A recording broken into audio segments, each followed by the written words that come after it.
Hello and welcome back. Today we're talking about civil rights, and as we know from the previous discussion, civil rights is an obligation the government must do in order to fulfill equality under the law. Today we're going to talk about two very important documents. The first is Frederick Douglass's speech on the 4th of July, and the second is Justice Harlan's dissent on Plessy v. Ferguson, which was an outstanding argument against segregation and against this idea of the races cannot mix in white supremacy. The objectives today are we're going to talk about what really does it mean to have equality under the law. We're going to define Frederick Douglass's belief in electoral politics, and we're going to sort of ask the rhetorical question, how is Frederick Douglass's speech and Thurgood Marshall's speech the same, and how are they different? Again, you're going to see, of course, Frederick Douglass wrote his speech approximately 100 years before Thurgood Marshall, but there is an underlying idea of hope, and there's an underlying idea of reform. Again, this is page 112 in your textbook, essay number 23, Frederick Douglass, Challenging the Status Quo. Mr. President, friends, and fellow citizens, this, for the purpose of this celebration, is the 4th of July. It is the birthday of your national independence and of your political freedom. This, to you, is what Passover was to the emancipated people of God.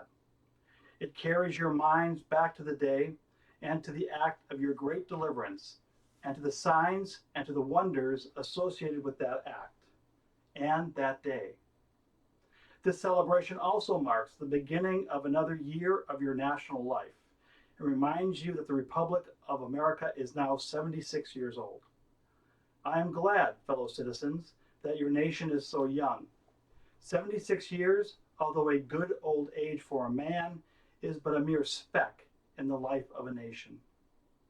80 years and 10 is allotted the time for an individual man, but nations number their years by thousands. According to this fact, you are, even now, only in the beginning of your national career, still lingering in the period of childhood. I repeat, I am glad this is so.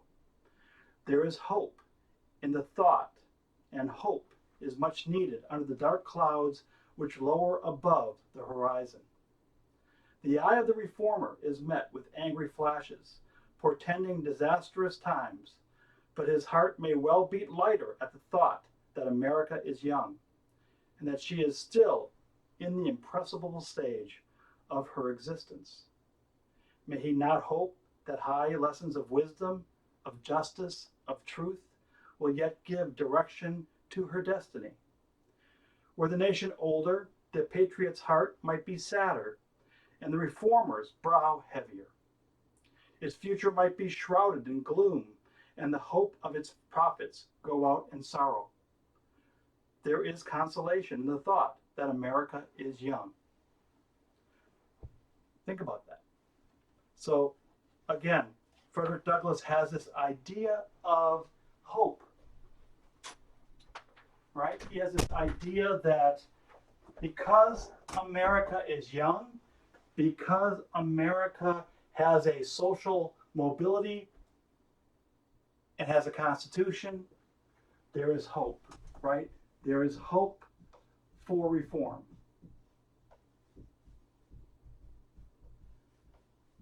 Now, Frederick Douglass is a very, very interesting personal story. He was born a slave, and he tells the story in his biography of how he learned how to read. So he was in New Orleans, and basically his master had him go from messages to messages around the docks, and he would give him a little bit of food for the day.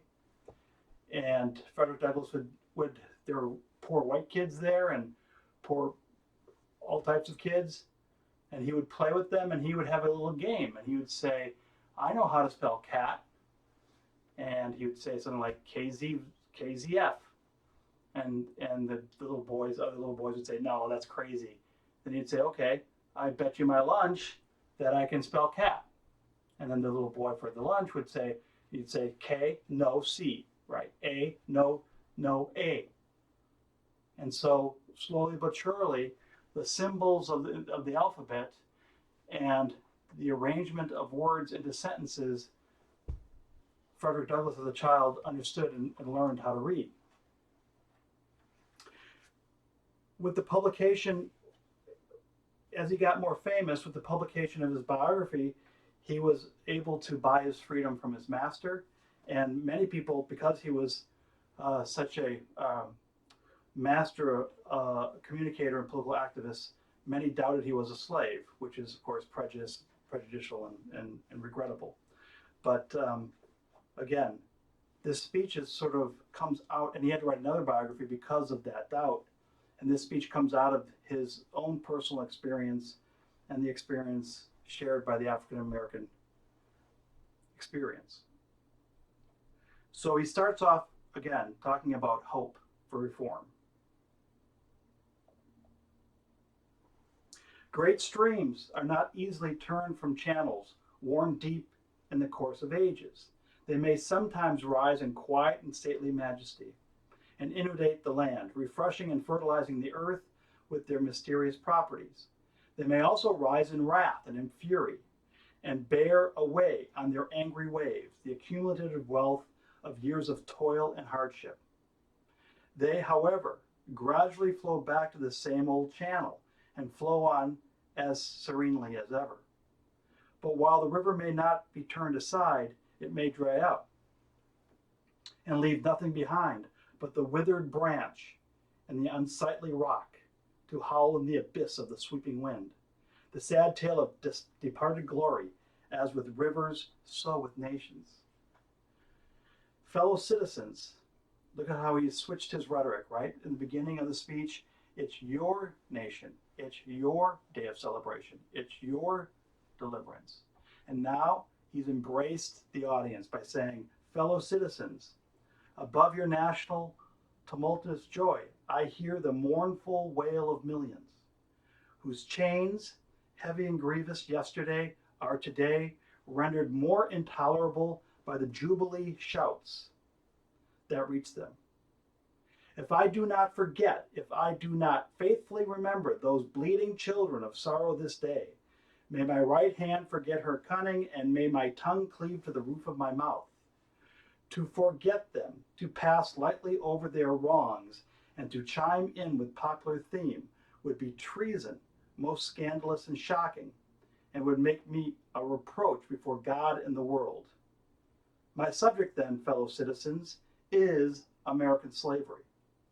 I shall see this day and its popular characteristics from the slave's point of view, standing there identified with the American bondman making his wrongs mine.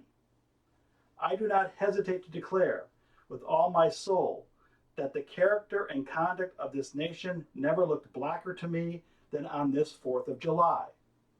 Whether we turn to the declarations of the past or to the professions of the present, the conduct of the nation seems equally hideous and revolting.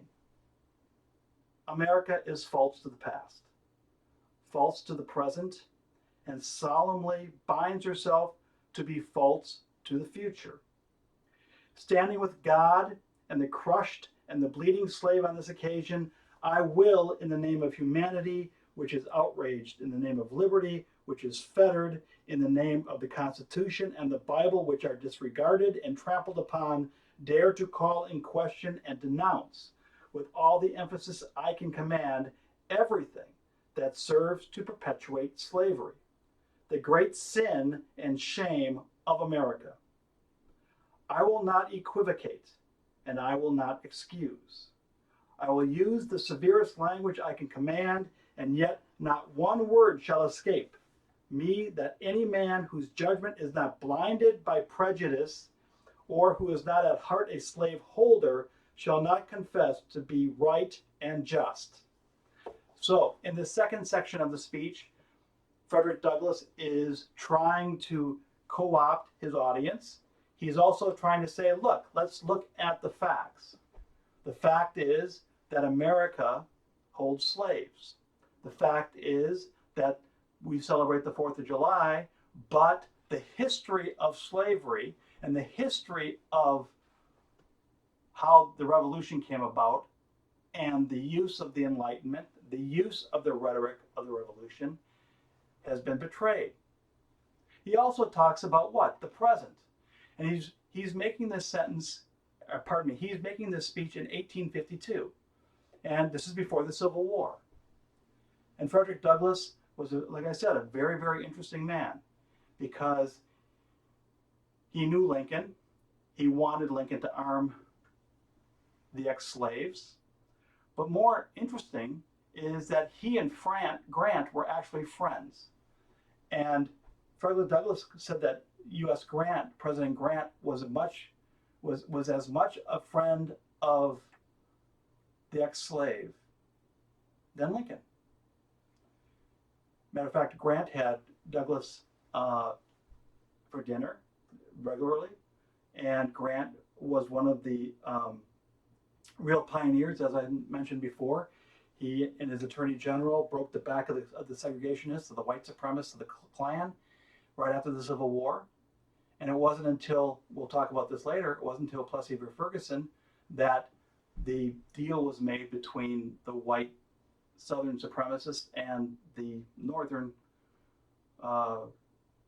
U.S. government that segregation would survive and succeed.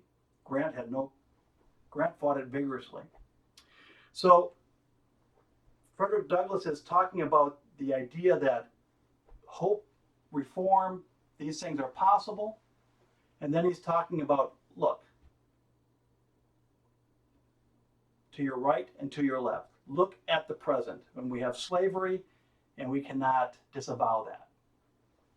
So one of the things that Douglass does in the next section of the sentence, which I think is rhetorically and truthfully very, very powerful, is the oxymoron.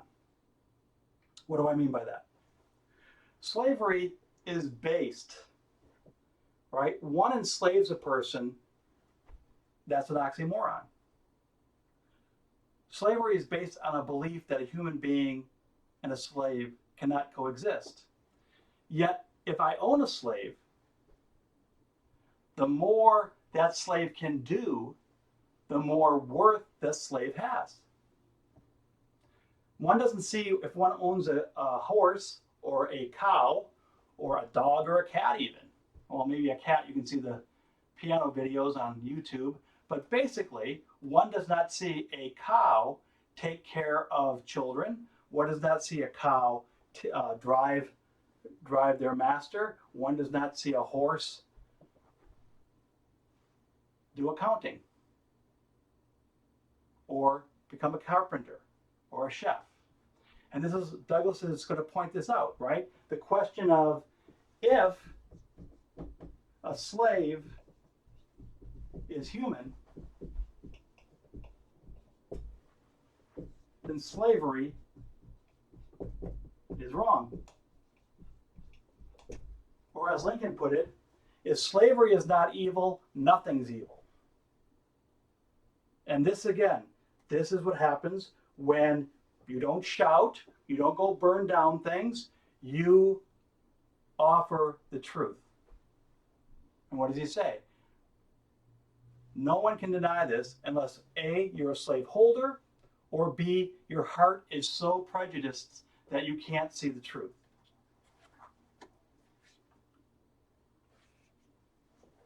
For the present, it is enough to affirm the equal manhood of the Negro race.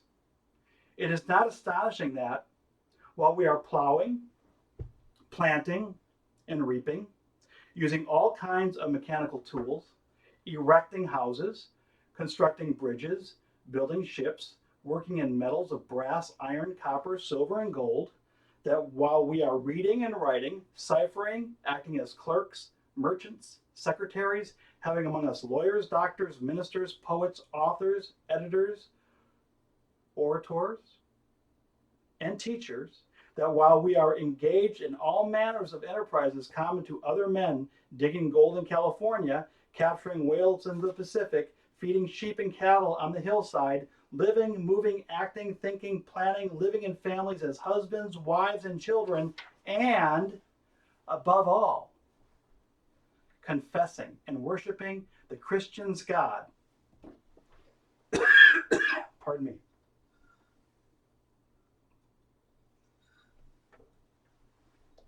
Above all, confessing and worshiping the Christian's God and looking hopefully for life and immortality beyond the grave, we are called upon to prove that we are men. It is such a powerful argument, yet it's so simple and it's based on truth. What would you have me argue? That man is entitled to liberty? That he is the rightful owner of his own body? You have already declared it. Must I argue the wrongfulness of slavery? Is that a question for Republicans? It is to be settled by the rules of logic and argumentation as a matter beset with great difficulty involving a doubtful application of the principle of justice. Hard to be understood? Should I look today in the presence of Americans dividing and subdividing a discourse to show that men have a natural right to freedom, speaking of it relatively and positively, negatively and affirmatively? To do so would to make myself ridiculous and to offer an insult to your understanding. There is not a man beneath the canopy of heaven that does not know that slavery is wrong for him. Again, it's incredibly important to cite this because we have in our lifetime, in our experience, people who are advocating dictatorships, people who are advocating control, people who are advocating to punish other people. Yet they never vote, they never see themselves as the underclass of the dictator. They never vote for slavery for themselves. And that's the rhetoric, right? And this is, again, if you would not do this, how can you expect others to? No one thinks slavery is right for themselves. What? Am I to argue that it is wrong to make men brutes, to rob them of their liberty, to work them without wages, to keep them ignorant of their relations to their fellow men, to beat them with sticks, to flay their flesh to the lash, to load their limbs with irons, to hunt them with dogs, to sell them at auction, to sunder their families, to knock out their teeth, to burn their flesh, to starve them into obedience and submission to their masters? Must I argue that a system thus marked with blood and stained with pollution is wrong? Look at your actions. How do you enslave people? I have to tell you that this is wrong? And in the context of today, when people talk about our government, if you remember correctly, I talked about the Constitution being our government. And Thurgood Marshall said the law enslaved us and the law emancipated us, right? And this is in today's situation. The problem is, an issue is that the police powers of our government enforced slavery, right? Enforced slavery. And this is what Frederick Douglass says in his speech. What else does he say, though? One of the things that he says that, again, has this underlying hope is not the character of the people who wrote the Constitution or even the character of the slaveholder. What is his hope? His hope is to make an argument to the average person's sense of right and wrong, to the average person's sense of look at what the bondman is doing. How do you keep a person enslaved? You have to whip them. You have to starve them. You have to keep them ignorant. And yet, we pray to the same God. And that is the underlying real mystery that is incredibly interesting, is this idea that the slaveholder and the slave pray to the same God, read out of the same good book. And history is full of very interesting side bits and stories of people who were directed by their masters to learn how to read the Bible because the masters wanted them to teach lessons of obedience, and instead they went to, of course, Moses's stories of fighting slavery, of becoming liberated, of Passover. What to the American slave is your 4th of July? I answer, a day that reveals to him more than all other days in the year the gross injustice and cruelty to which he is the constant victim. To him, your celebration is a sham, your boasted liberty an unholy license, your national greatness swelling vanity, your sounds of rejoicing are empty and heartless, your denunciation of tyrants brass-fronted impudence, your shouts of liberty and equality hollow mockery, your prayers and hymns, your sermons and thanksgivings, with all your religious parade and solemnity are to him mere bombast, fraud, deception, impiety, and hypocrisy. A thin veil to cover up crimes which would disgrace a nation of savages. There is not a nation on earth guilty of practices more shocking and bloody than are the people of the United States at this very hour. No question about it. Again, let me remind you, it's before the Civil War. And Douglass is talking in terms of slavery as practiced in his experience and in his contemporary times. Fellow citizens, I will not enlarge further on your national inconsistencies. The existence of slavery in this country brands your republicanism as a sham, your humanity as base pretense, and your Christianity as a lie. It destroys your moral power abroad. It corrupts your politicians at home. It saps the foundations of religion. It makes your name a hissing and a byword to a mocking earth.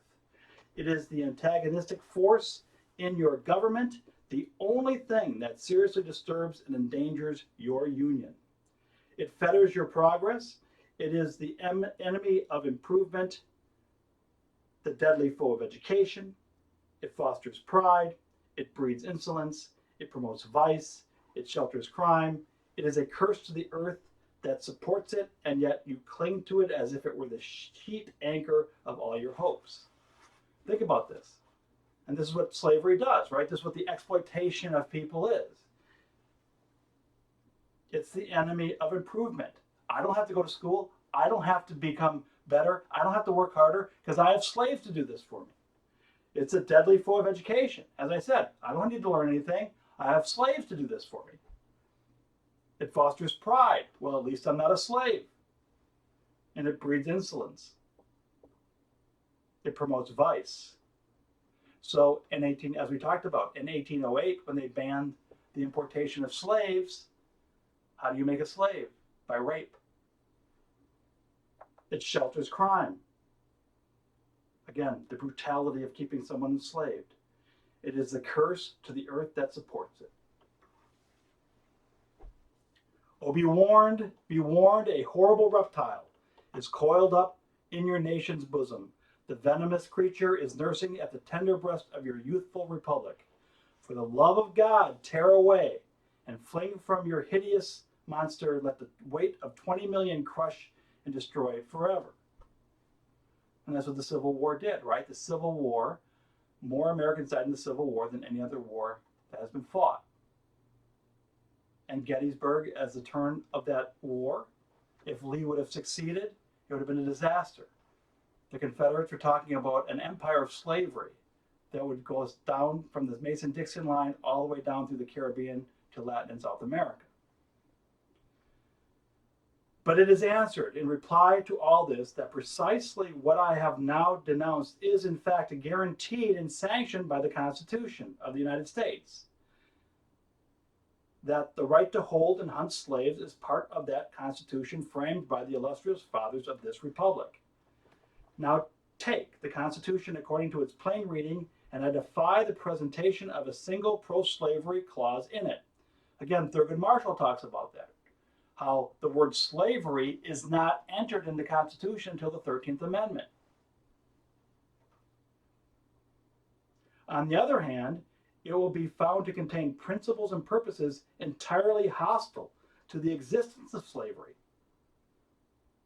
So if you read the Constitution and you read it in everyday vernacular, you would think it's an anti-slavery document.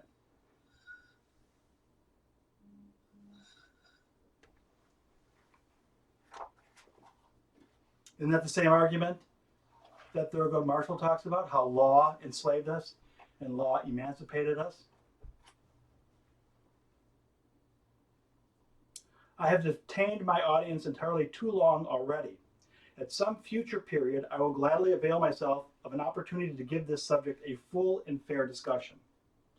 Allow me to say, in conclusion, notwithstanding the dark picture I have this day presented of the state of the nation, I do not despair of this country. Again, how can I think about this? A man who suffered slavery, he was a slave, he was able to buy himself out of slavery, he becomes an abolitionist, a political leader, and he does not despair of this country. Why? Because we have rule of law, because we have the aspirational aspects of the Constitution.